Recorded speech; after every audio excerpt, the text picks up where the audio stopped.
अपने अपने फोन्स में बिजी हो जाते हैं। तभी एक बोतल का ढक्कन लुढ़कते लुढ़कते अचानक से गायब हो जाता है। ढक्कन के गायब होते ही सभी के फोन्स पर एक अर्थक्वेक अलर्ट का मैसेज आता है और नेटवर्क गायब हो जाते हैं। वहीं ट्रेन की स्पीड अब पहले से ज्यादा तेज हो चुकी थी। ट्रेन भागते भागते एक टनल में जाती है जहाँ एक वार्म होल होता है। ट्रेन जैसे ही उस वार्म होल से टकराती है, एक जोरदार झटका सभी यात्रियों को बेहोश कर देता है। कुछ देर के बाद जैसे तैसे लोग की आंखें खुलती हैं और ये ट्रेन से बाहर निकलते हैं और बाहर का नजारा देखकर इनके पैरों तले जमीन खिसक जाती है, क्योंकि जहाँ पहले ऊंची ऊंची बिल्डिंग्स, लोग, सुविधाएं थी, वहीं अब सिर्फ जंगल, बेजान, बंजर जमीन थी। सभी को घबराता हुआ देखकर शिरहामा नाम का लड़का इन्हें शांत करता है, क्योंकि वो एक फायर फाइटर था और ऐसी सिचुएशन में लोगों को शांत करना उसका काम था। शिरहामा की मदद करती है हटानो नाम की लड़की, जो शिरहामा को तब से पसंद करती है जब वो उसके कॉलेज में ट्रेनिंग देने पहुंचा था। यानी हटानो भी फायर फाइटर का कोर्स कर चुकी है। इधर 2023 में टोक्यो में पूरा रेलवे स्टाफ, ऑफिसर्स एक ट्रेन को देखकर परेशान थे, जिसके 2 डब्बे कहीं गायब हो गए थे और ये वही ट्रेन थी जिसमें वो सभी यात्री सवार थे। यानी वो इकलौता डिब्बा नहीं है जो राह भटक गया, बल्कि एक और डिब्बा भी कहीं गायब है। पर कहाँ, ये हमें आगे पता चलेगा। यहाँ पर कुछ लोग टनल में दोनों डिब्बों को ढूंढने के लिए जाते हैं। वहीं दूसरी तरफ शिरहामा और हटानो एक और पैसेंजर के साथ टनल में जाते हैं और सामने से आ रही रोशनी को देखकर खुश हो जाते हैं। इधर इन कर्मचारियों को भी एक रोशनी नजर आ रही थी, जिसे देखकर ये सोचते हैं कि शायद वो सभी लोग मिल गए। लेकिन ये तब मायूस हो जाते हैं जब सामने से इन्हीं की टीम के कुछ मेंबर्स आते हैं जो उन लोगों को ढूंढने के लिए निकले थे। इधर शिरहामा, हटानो और एक पैसेंजर को टनल से बाहर सूरज की रोशनी नजर आती है और जब वो कुछ ऊंचाई पर चढ़कर देखते हैं तो ये देखकर दंग रह जाते हैं कि चारों तरफ सिर्फ रेगिस्तान ही रेगिस्तान है और कुछ भी नहीं। ये तीनों फॉरेन ट्रेन के डिब्बे में बैठे पैसेंजर्स को आंखों देखा हाल सुनाते हैं, लेकिन कोई भी ट्रस्ट नहीं करता। तब ये वीडियोस दिखाते हैं और सब परेशान हो जाते हैं। अब इन्हें यहाँ से कौन निकालेगा, क्योंकि यहाँ तो कोई इंसान ही नहीं है। देखते ही देखते 7 घंटे का समय गुजर जाता है और अब सभी को भूख परेशान करने लगती है। ज्यादा कुछ तो था नहीं, इसलिए कुछ स्नैक्स जो कुछ लोग के पास पड़े थे वो उन्हें सबके साथ शेयर करते हैं। यहाँ पर रैना नाम की लड़की सबके बैग्स चोरी चुपके चेक करती है ताकि उसे कुछ खाने को मिल सके। रैना को नाओया के बैग में कैंची और जेल का एक लेटर मिलता है और वो सबको चिल्ला चिल्ला के बताती है कि नाओया क्रिमिनल है और उसके बैग में जेल का लेटर भी है। नाओया सबको समझाने की कोशिश करता है लेकिन कोई उसकी नहीं सुनता, इसलिए उसे बाहर जाकर रहना पड़ता है। कुछ देर बाद यहाँ पर एक लड़की जो अपने साथ फ्रूट्स लेकर चल रही थी वो सभी को फल देती है और एक लड़का खाते हुए अपनी वीडियो बनाता है। वीडियो देखने पर पता चलता है कि रैना सभी के बैग से चोरी कर रही थी, इसलिए शिरहामा और हटानो नाओया को ढूंढने निकल जाते हैं। इधर नाओया एक खाई में गिरने ही वाला होता है कि तभी शिरहामा उसे बचा लेता है और नाओया उसे बताता है कि वो असल में एक हेयर ड्रेसर है, इसलिए उसके बैग में इतनी कैचियां थी। हालांकि वो उस लेटर का राज अब भी नहीं खोलता। जैसे तैसे दिन गुजरते हैं और रात को कुछ लोग सो जाते हैं, जबकि कुछ अब भी बहुत परेशान थे। अगली सुबह तक लगभग हर कोई ये उम्मीद छोड़ चुका था कि वो कभी भी यहाँ से बच के जा पाएंगे कि तभी शिरहामा कहता है कि वो सबको बचा लेगा। ये बात नाओया को गुस्सा दिला देती है और वो शिरहामा से सवाल करता है कि वो सबकी मदद क्यों कर रहा है। इस पर शिरहामा की एक छोटी सी कहानी के जरिए पास्ट में जाते हैं, जहाँ शिरहामा की गलती की वजह से उसके दोस्त ने अपने दोनों पैर गंवा दिए थे और उस दिन शिरहामा ने ज्यादा से ज्यादा लोगों की मदद करने की कसम खाई थी, जिसे अब वो पूरा कर रहा है। कहानी फिर से प्रेजेंट में शिफ्ट होती है, जहाँ शिरहामा, हटानो और नाओया कुछ खाने का सामान ढूंढने के लिए जाते हैं। यहाँ पर हमें नाओया का पास्ट भी नजर आता है, जो असल में गरीब फैमिली से बिलोंग करता था, लेकिन अपने हेयर ड्रेसर वाले हुनर के चलते उसने पूरी कहानी बदल दी। पर पैसा आने के बाद उसने अपने छोटे भाई पर भी ध्यान देना बंद कर दिया और वो क्रिमिनल बन गया। जिस दिन वो ट्रेन में बैठा उस दिन अपने ही भाई को जेल से लेने के लिए जा रहा था, पर गलती से यहाँ पर फंस गया। इधर कुछ लोग बाहर का एरिया एक्सप्लोर करने के लिए निकलते हैं, जहाँ एक आदमी को एक बड़ा सा टावर और बायोलॉजिस्ट को एक पौधा मिलता है। दरअसल ये टावर 2026 तक कंप्लीट होने वाला था, जबकि ये पौधा 2023 के लगभग 30 साल बाद उग सकता था। इन दोनों ही चीजों को देखकर ये समझ चुके थे कि ये सब किसी तरह फ्यूचर में आ गए। इधर 2023 में टोक्यो की गवर्नमेंट ऑफिशियल ट्रेन के 2 डिब्बों के गायब होने की अनाउंस करती है और बताती है कि इन डिब्बों में करीब 100 लोग थे। यहाँ शिरहामा, हटानो, नाओया और बायोलॉजिस्ट पानी की तलाश में निकलते हैं, क्योंकि सभी को अब जोरों की प्यास लगी थी और पानी के बिना ज्यादा टाइम तक सर्वाइव करना भी मुश्किल था।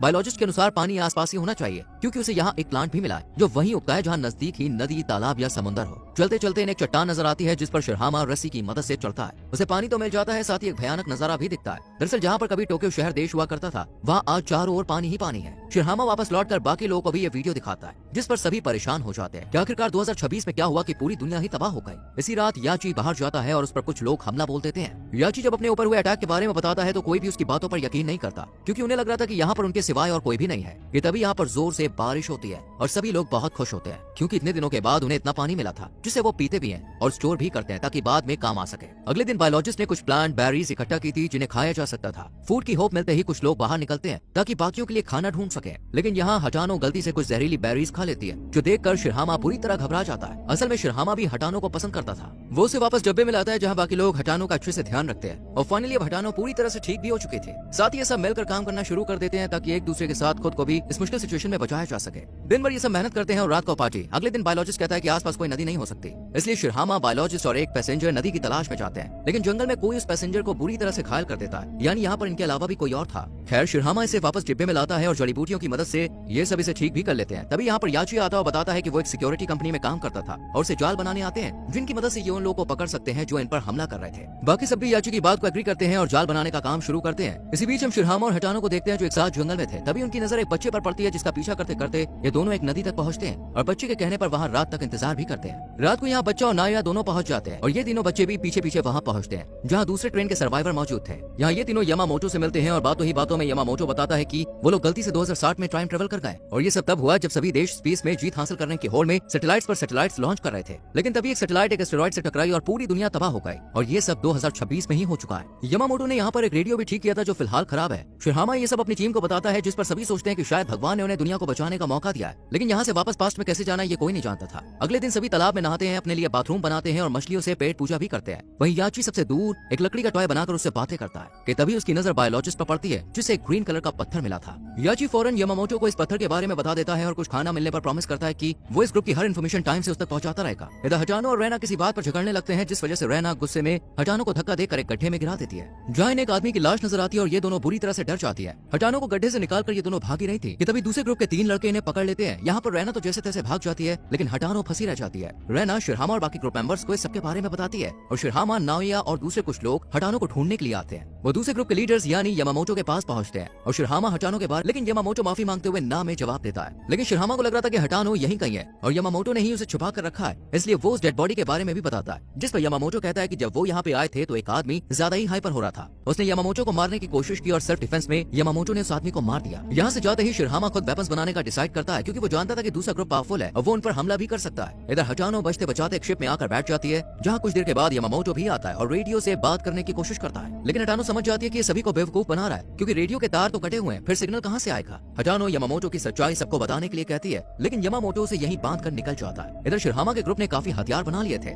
लेकिन इससे पहले ये दूसरे ग्रुप पर हमला करते, वो ग्रुप इन्हीं पर धावा बोल देता है। दोनों ग्रुप्स के बीच में खूब मारामारी होती है, पर तभी यहाँ पर हटानो पहुंच जाती है और यामामोटो की सच्चाई बताकर ये फाइट यहीं रुकवा देती है। इसके बाद यामामोटो भी अपनी लीडरशिप छोड़कर चला जाता है। दूसरी तरफ 2 लोग जो शिरहामा ग्रुप के थे, उन्हें एक बिल्डिंग में कुछ हरे रंग के पत्थर नजर आते हैं। वहीं 2023 में एक साइंटिस्ट जो उस टनल की स्टडी कर रहा था, वो समझ जाता है कि ट्रेन एक सुपरनोवा एक्सप्लोजन की वजह से टाइम ट्रेवल कर गई है। दरअसल सुपरनोवा एक्सप्लोजन एक फिनोमेना होता है, जहाँ कोई स्टार जब बहुत बूढ़ा हो जाता है तो उसके ब्लास्ट होने पर एक एनर्जी रिलीज होती है। इसी एनर्जी ने 2023 और 2060 की टाइमलाइन को एक साथ जोड़ा और ये सब टाइम ट्रेवल कर गए। इधर ट्रेन में भी एक लड़का सेम फिनोमेना को एक्सप्लेन कर ही रहा था कि तभी यहाँ पर एक भयंकर तूफान आता है और सभी डिब्बे में वापस आकर बैठ जाते हैं। याची भी डिब्बे के अंदर आता है, लेकिन वो डिब्बे में नहीं बल्कि उसी टनल के पास जाना चाहता था, इसलिए याची डिब्बे के इमरजेंसी गेट को खोल देता है और टनल में सभी को एक वार्म होल नजर आता है, जो याची की डॉल के साथ साथ कुछ ऑब्जेक्ट्स को अपनी तरफ खींचता है और तूफान के थमते ही गायब हो जाता है। वहीं 2023 में याची की डॉल स्टेशन पर खड़े ऑफिसर्स के कदमों में गिरती है, जिसे देख ये सब हैरान रह जाते हैं। लेकिन यहाँ पर इन लोगों को समझ में आ गया था कि वापस अपने टाइम में जाने के लिए इन्हें उसी वार्म होल की और वार्म होल के लिए एनर्जी सॉलिड ऑब्जेक्ट की जरूरत है,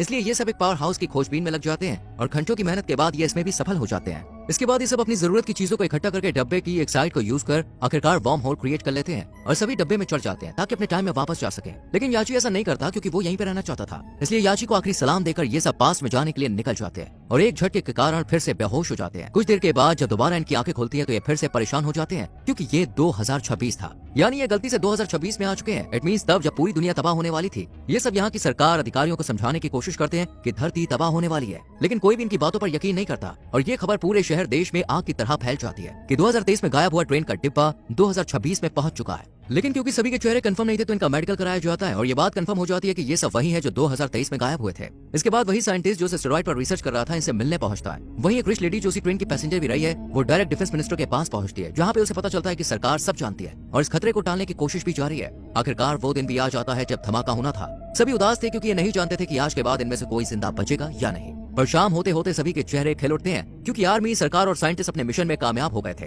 यानी कि एस्टेरॉइड अब धरती से नहीं टकराएगा। और इसी के साथ ये कहानी यहीं पर